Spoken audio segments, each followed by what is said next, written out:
Nisje sé cólabré ag Galileo a bhan idir March ach cóhhan an Galileo agus Croson a bha enimil. Seo gaibh Còig Criomagan mo dhéin. Ag áirih Còig rugad Galileo is a chuig go bhaidíoch dena ghearan Còig cíag séascad sa céir an na Pisa san édallt. Ag áirih céhead. Bha Galileo na professor matematic ag olthaid Pisa agus olthaid Padua ach an anir san sin a haid aníte chun a láidú. Ag áirih trí rin Galileo táir na bheitthe cruúchaid I misc eile I chiad frospaig chearst cha I chiad frospaig I ddiamh a cruúchaid san nálaint an na siad cíag san nuig ach nuair a chóla Galileo me dhéing gon súr aing orra fiús chrúiche héin ché a bha fata na beir.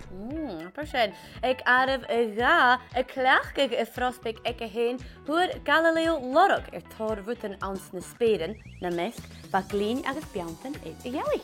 Sáiríte agus míidirich ag áirih a thún. sé Galileo a lorach na céir gealaigh a smá ag Jupiter agus slí chlanúisnich neo a Milky Way chuideach. Apais duine Ellen Galileo Rutan a chrúiche agus a rutan a lorug amach ar san duine. Sáiríte má sin héine gunne? Channe me sé mór mar sin na dhéanamh fusa. Well, chanéil, há gopa the CBBC. Seoibh program.